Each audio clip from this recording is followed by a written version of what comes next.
Bien. El problema es que el WhatsApp estaba de... Ay, disculpen, pero...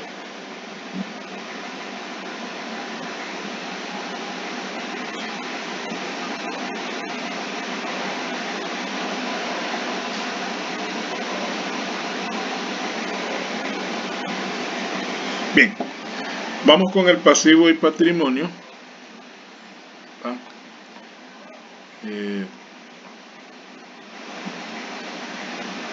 Ponemos acá pasivo y patrimonio neto.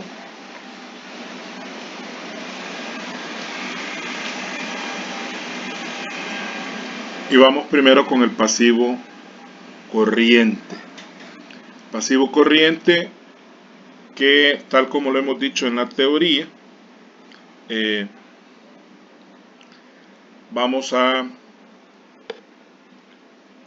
tener dentro del pasivo corriente algunos rubros, como el primero, que es el cuentas y documentos por pagar. Dentro del rubro de cuentas y documentos por pagar tenemos dos cuentas.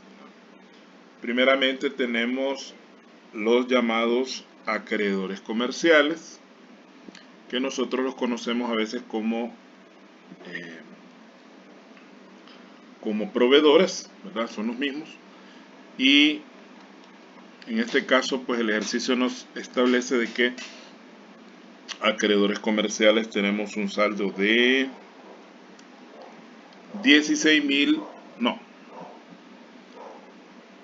1.670.990.15. Esperen, vamos a cambiar de lente porque con estos estamos un poco ciegos. Bueno, 1.670.990.15. Observe que para el lado del pasivo tenemos solamente dos columnas, no tenemos tres, porque no es necesario. Entonces, luego de los acreedores comerciales tenemos los documentos por pagar, que para el caso tenemos un valor de 126.700. Solamente tenemos esas dos cuentas, entonces hacemos la suma y el valor lo vamos a colocar a nivel de cuentas y documentos por pagar, que sería 1.797.690.15. Ese sería el primer rubro, que es el de cuentas y documentos por pagar. Luego tenemos el rubro de otras cuentas por pagar, que es el mismo criterio, el mismo enfoque que vimos en el activo, donde dijimos que las cuentas más importantes, o que tienen que ver más bien con la venta de mercadería en ese caso, se ponen aparte, y las demás cuentas por cobrar iban aparte también. Entonces, en este caso también las otras cuentas por pagar, vamos a ver qué cuentas por pagar tenemos. Tenemos en primer lugar los acreedores varios, o también llamados acreedores diversos, ¿verdad? Esa es otra forma de que usted puede encontrar los acreedores varios, es como acreedores diversos.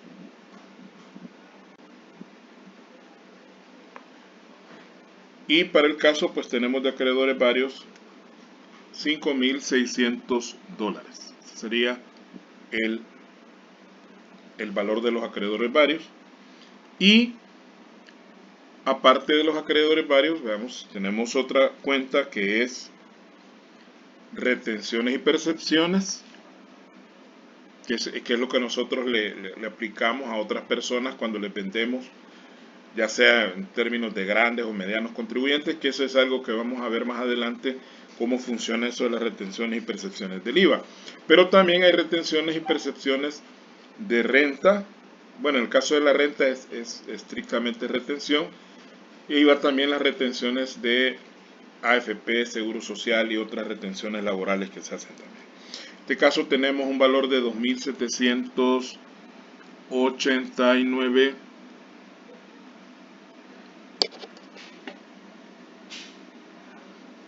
dólares. Luego tenemos otra cuenta aquí también que es intereses por pagar. Para el caso de intereses por pagar tenemos 23.333.33 y tenemos otra cuenta, creo yo, que es obligaciones fiscales, ¿verdad? Que son los impuestos que nosotros a cuenta de la empresa tenemos que pagar. Ahí incluimos renta, IVA y algún otro impuesto que tengamos que pagar en su momento, y eso nos da un valor de 56.789.26.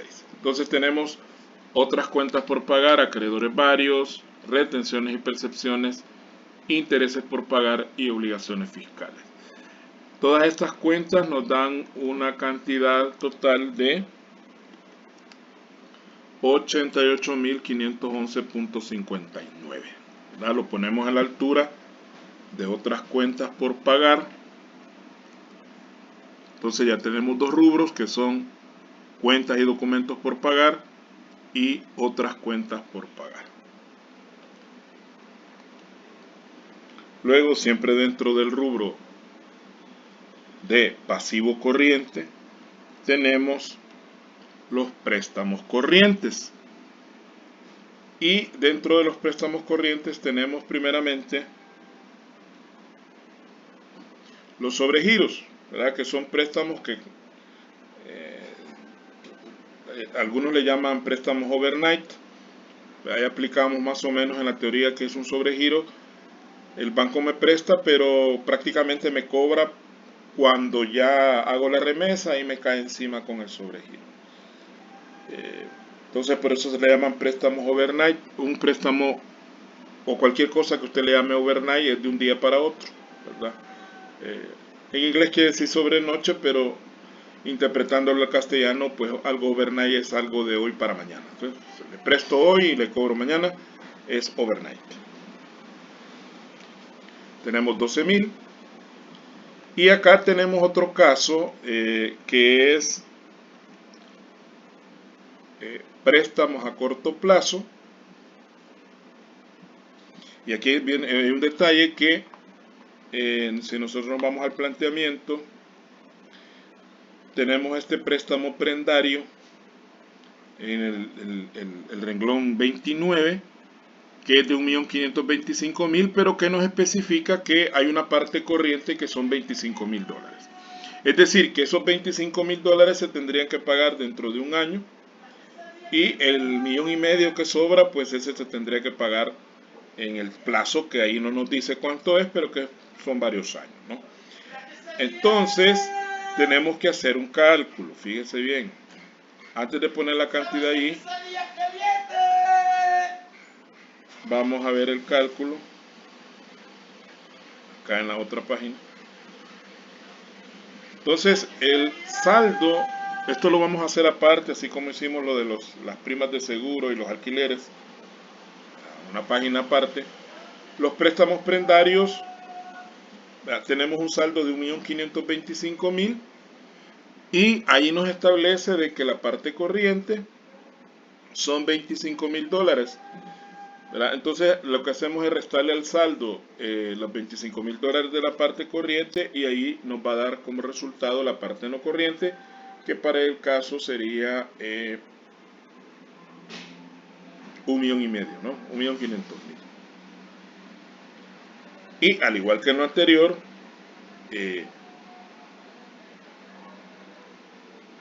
permítanme.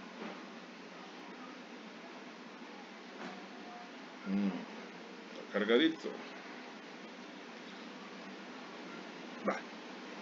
Ay, disculpen que estoy asesoro clases de otra universidad, entonces ahí me mandan las tareas que hay que hacer.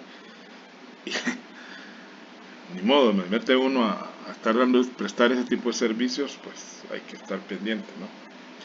Vale, 1.525.000, el total del saldo de préstamos prendarios, menos la parte corriente, que son 25.000, nos queda 1.500.000, que sería la parte no corriente. Y el criterio para colocar esto es igual, ¿no? Aquí en préstamo a corto plazo vamos a meter los 25,000 y en la parte no corriente, o sea, cuando veamos el pasivo no corriente, ahí vamos a meter ese 1,500,000. Bueno, un montón de interferencias acá. Andan los de la DOM. Ya pasaron las quesadillas. Veamos acá. Entonces aquí, ¿cuánto vamos a ponerle? Le vamos a poner 25,000, que es la parte corriente. Y como ya tenemos las dos cuentas sobre giros y préstamos a corto plazo, entonces acá, como préstamos corrientes, nos va a quedar 37,000, que sería la suma de ambas cantidades. Uy. Pues sí. 37,000, que sería la parte de préstamos corrientes. Entonces ya tenemos básicamente los tres rubros: cuentas y documentos por pagar, otras cuentas por pagar y préstamos corrientes. Entonces hacemos lo mismo, sumamos los tres rubros para obtener el total del pasivo corriente en este caso. Entonces el total del pasivo corriente sería 1.797.690.15 más 88.511.59 más 37,000. Y eso nos daría un total de 1.923.201.74. Ese sería el total del pasivo corriente. Ok. Vamos ahora a ver el pasivo no corriente. Pues dejamos un rengloncito ahí para diferenciar lo corriente de lo no corriente. ¿Y qué vamos a encontrar en el pasivo no corriente? Bueno, el primer rubro que encontramos es préstamos a largo plazo. Y dentro de los préstamos a largo plazo tendríamos en primer lugar los préstamos prendarios, pero la parte no corriente. Acuérdense que dijimos en el cálculo que la parte no corriente es de 1.500.000. Entonces ahí vamos a colocar 1.500.000, pero parece que también hay otra cuenta ahí que parece que es préstamos hipotecarios. Tenemos los préstamos hipotecarios.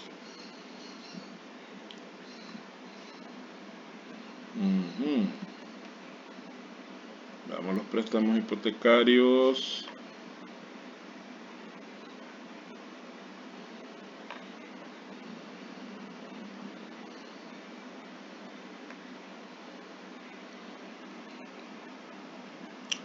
No lo veo.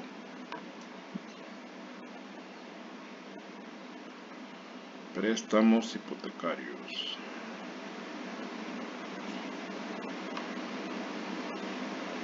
Así que está. Pero los préstamos hipotecarios no nos dice que haya parte corriente. Entonces, como no hay parte corriente, aquí están.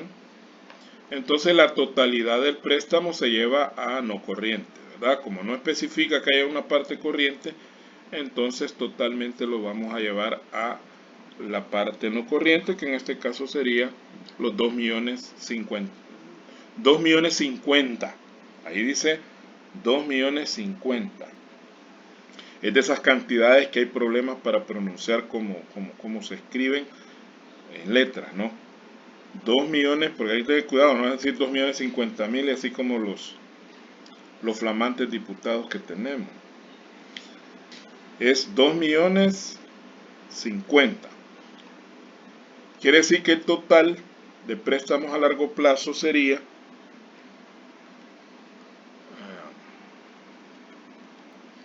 3.500.050. Ese sería préstamos a largo plazo. Repito, no dividimos en corriente y no corriente el préstamo hipotecario porque no nos especifica que haya parte corriente. Quiere decir que el total del pasivo no corriente, que sería solamente esos 3.500.050, solamente lo que hacemos es bajar el valor. 3.500.050, ese sería el pasivo no corriente.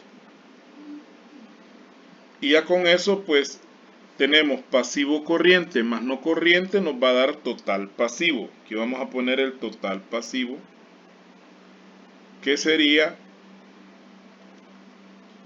5.423.251.74, que es la suma del pasivo corriente más el no corriente. Aquí está. 5.423.251.74. Es bastante mal de la vista.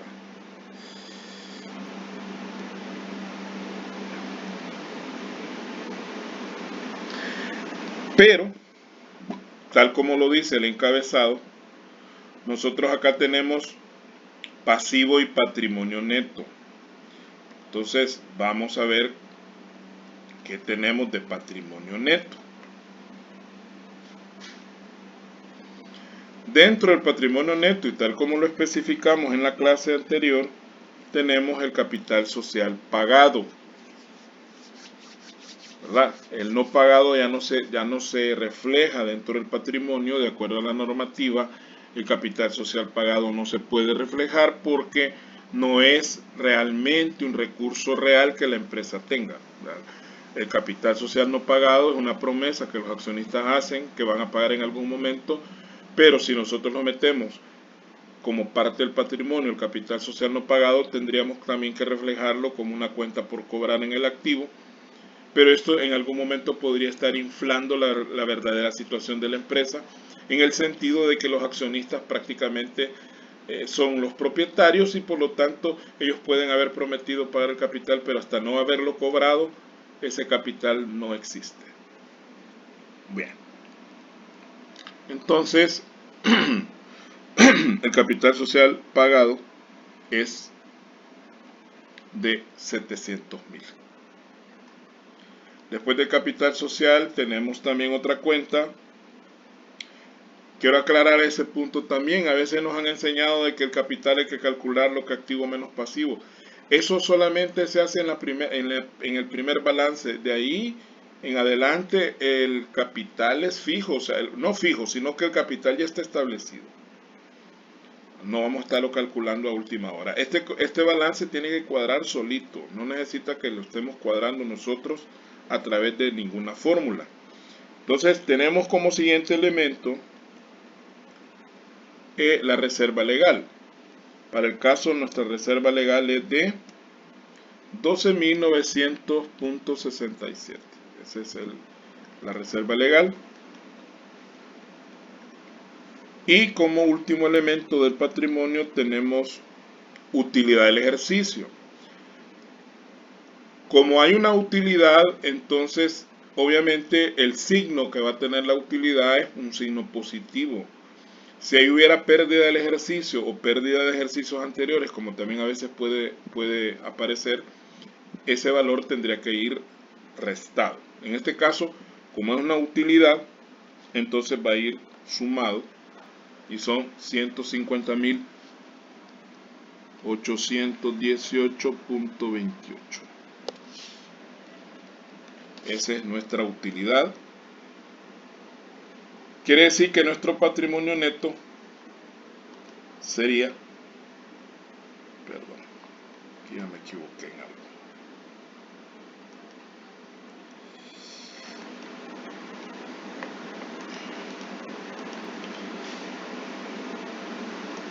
Me pidió la referencia.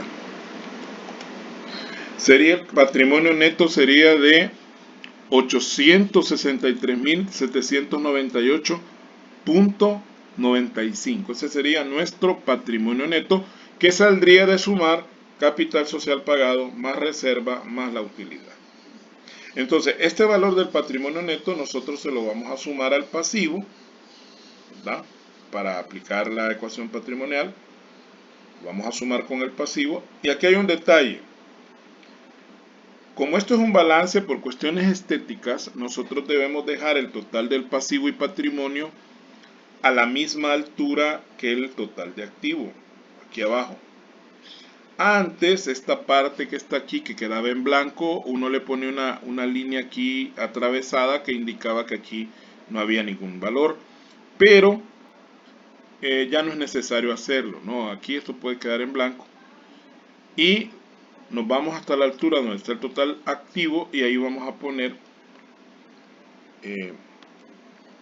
total pasivo y patrimonio neto y vamos a sumar el total de pasivo más el patrimonio neto y eso nos da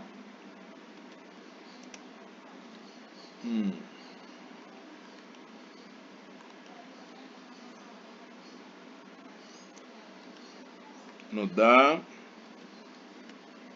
6.287.050.69 que está cuadradito con el activo, ¿no? Estamos cuadraditos y ahí termina el balance, jóvenes. Vamos a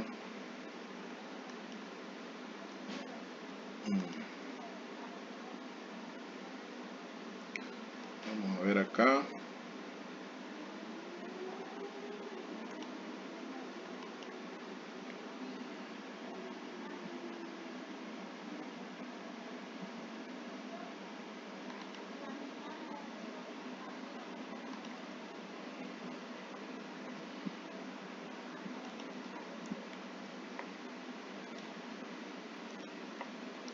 Y aquí tenemos pues